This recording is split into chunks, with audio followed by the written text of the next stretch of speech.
পোলাও সাধারণত গোবিন্দভোগ চালেরই হয়, কিন্তু যারা পোলাও বানাতে গিয়ে খিচুড়ি বানিয়ে ফেলে তাদের জন্যই বাসমতি চালের এই ঝরঝরে পোলাও রেসিপি। তো প্রথমে 500 গ্রাম বাসমতি চাল নিয়ে ভালো করে ধুয়ে 30 মিনিট জল ঝরিয়ে যখন এরকম ঝুরঝুরে হবে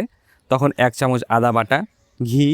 1 চামচ হলুদ ও সামান্য গরম মশলা দিয়ে ভালো করে মিশিয়ে নিয়ে একটা সসপ্যানে সামান্য ঘি দিয়ে গোটা গরম মশলা ফোড়ন দিয়ে 2টো তেজপাতা দিয়ে মেখে রাখা চালগুলো দিয়ে